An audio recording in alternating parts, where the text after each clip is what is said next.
É nosso convidado António Veloso, diretor do Laboratório de Biomecânica da Faculdade de Motoricidade Humana da Universidade Técnica de Lisboa. António Veloso, boa noite. Temos aqui um fenómeno da velocidade. O que lhe pergunto é se estes atletas se constroem. Como é que se constrói um atleta destes? As provas de velocidade dependem fundamentalmente de características genéticas. Ou seja, sem ter uma base que se caracteriza fundamentalmente por ter uma enorme potência muscular, uma relação entre a força que tem e o peso que tem, em que a força é muito elevada, portanto uma força relativa muito elevada também, e algumas características específicas dos seus músculos, como percentagens de fibras musculares com características de grande potência em maior percentagem do que a população normal comum e mesmo que os atletas, que a população de desportistas. Portanto, há nas provas de velocidade pura, particularmente 100 e 200 metros, uma dependência de características genéticas e morfológicas. Que têm a ver também com o tamanho dos... Ele é altíssimo, é um homem enorme, tem umas enormes pernas e uns enormes braços. Portanto, o comprimento também conta. A questão particular do Usain Bolt, que o transforma num atleta, num fenómeno, é que ele é teoricamente excessivamente alto para velocista.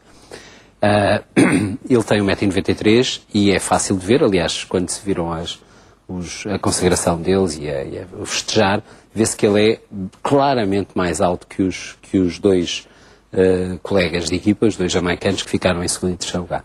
E é assim na generalidade dos sprinters. Os sprinters de muito bom nível são claramente mais baixos, entre os 1,82 m e 1,87 m, 1,88 m. Ele é, digamos, excessivamente alto. Isto porquê? Porque quando os atletas têm segmentos muito longos, têm mais dificuldade, em teoria, de os mover. Portanto, tem mais teoricamente, inércia. ele devia ser prejudicado pela sua altura. Ele deveria ter mais dificuldade na fase inicial da corrida, até tomar a posição mais verticalizada do tronco e em que a amplitude da passada tem vantagem. É claro que quando ele está, digamos, com possibilidade de usar a amplitude dos seus segmentos e, portanto, conseguir uma passada significativamente maior do que a dos adversários, ele está logo em melhores condições. O que é extraordinário nele é que, se repararem, particularmente nesta partida que é muito boa, dos 200 metros, é que ele, aos 10 metros, está ao lado, e não sei se nesta prova, mas provavelmente nesta prova até à frente dos seus adversários, que teoricamente teriam mais facilidade em iniciar esta aceleração. Mas há também aqui uma parte que é construída, calculo, com muito trabalho, porque não se nasce atleta olímpico. O que lhe pergunto é possível calcular, é diferente de caso para caso, de pessoa para pessoa, a percentagem que é trabalhada e a percentagem que é inata, ou de uma forma geral consegue estabelecer uma média da percentagem que tem que ser trabalhada para que se conseguir chegar a este nível? A base genética tem que lá estar, e particularmente nestas provas. Depois há uma componente grande de treino, até porque estas características físicas que eu lhe estava a descrever têm que ser associadas a uma técnica perfeita, uma técnica e uma coordenação de movimentos muito apurada. E, portanto, nessa componente há uma componente de treino também, há uma componente de treino de ganho de força e de trabalho muscular, e há uma componente de treino que às vezes não parece tão relevante em termos das provas como as provas de velocidade pura, que é uma componente psicológica, de resistir a ter um estádio, quem teve a oportunidade de ver a prova, o estádio entra em broá quando ele entra na pista e perceber-se ter uma pressão também permanente. Também tem essa enorme empatia com o público. Tem essa é uma enorme figura empatia, mediática. Exatamente. Aliás, uma das características muito interessantes nele é a forma como ele se movimenta e se descontrai e está completamente e faz um conjunto de interações com as câmaras, mas que são fundamentalmente, aliás, descreve em várias entrevistas, uma forma de não pensar nas coisas todas que tem que fazer e que não podem falhar e portanto, é uma técnica também de preparação do ponto de vista psicológico. A vida de um atleta, calculo que é sempre uma vida muito, ou deve ser pelo menos uma vida muito rigorosa em termos de alimentação, de descanso, de cuidados inúmeros no dia-a-dia. Em que é que a vida do Usain Bolt é diferente? Diz-se que ele dorme numa câmara hiperbárica, creio que é assim que se chama. Isso é assim com estes atletas? É assim com ele em particular? Eu essa informação eu não tenho. Eu penso até que não a câmara em que faz algum sentido de dormir são câmaras hipobáricas, ou seja, em que há menos quantidade de oxigênio. E não mais. E não mais. Isso o que faz é que aumenta a quantidade de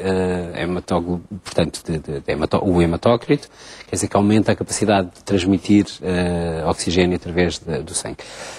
Ela é sempre relevante, porquê? Porque permite treinar mais, no caso deles. Embora seja uma técnica predominantemente utilizável em atletas de fundo e não em atletas de velocidade. Fundamentalmente, permite treinar um pouco mais e ter maior recuperação. Terá cuidados no dia-a-dia completamente diferentes e rigorosos, calculo. Existe, inclusivamente, sim, obviamente. A nível da alimentação? Obviamente, sim. Em termos de massa muscular, em termos de alimentação, para suportar o treino e a quantidade de aporte proteico, por exemplo, que um atleta deste tipo tem que ter é muito grande. Embora o Usain Bolt seja um caso muito particular em termos de treino, porque ele é conhecido por não ser a pessoa mais concentrada e mais organizada em termos de treino. Por isso é que eu lhe digo que no caso particular do Usain Bolt há uma componente fortissimamente genética, e uma apetência e uma característica do ponto de vista não só morfológico, mas muito morfológico, e também muscular e de coordenação e de execução, de rigor na execução, que o torna completamente excepcional. O que é que se passa com a Jamaica? Diz-se que há um gene que estará entre os jamaicanos e que os torna potencialmente uns atletas deste calibre. Faz algum sentido? Faz. Essa ideia? Faz. Mais do que... Há vários fatores, não é? Em primeiro lugar, fatores de âmbito étnico, digamos assim, com características que, como dissemos, são genéticas. Não é por acaso que se viram as duas finais.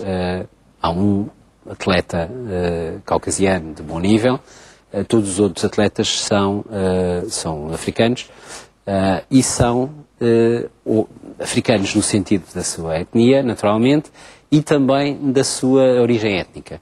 Isto é, nós sabemos que a população da Jamaica, a população dos Estados Unidos de raça negra é predominantemente resultado do processo histórico, não é, conhecido por esclavagismo, e a maior parte da origem dos escravos negros que foram levados para os Estados Unidos e para as Caraíbas tem como origem a zona do Golfo da Guiné, Nigéria, que é onde também, com regularidade, aparecem grandes... Ou seja, são povos que há décadas para cá foram sempre habituados ao esforço e que fizeram e que trabalharam esse lado físico. Têm características morfológicas particulares.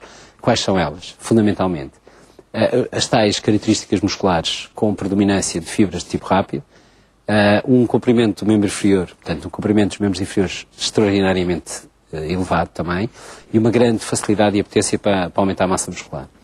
Agora, há outro fenómeno. Isto é verdade para as Caraíbas, e há muitos atletas da zona das Caraíbas, mas a Jamaica tem um outro fenómeno, que é um fenómeno claramente social, um fenómeno de evolução.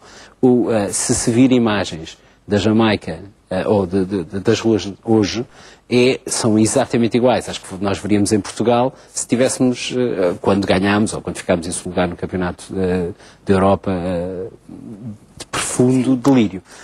Ou seja, os sprinters jamaicanos são um modelo social. E todas as crianças... é bem o exemplo disso. António Veloso, terminou o nosso tempo. Agradeço ter estado esta noite na TV24. António Veloso, diretor do Laboratório de Biomecânica da Faculdade de Motricidade Humana da Universidade Técnica de Lisboa. E assim termina este jornal às 9.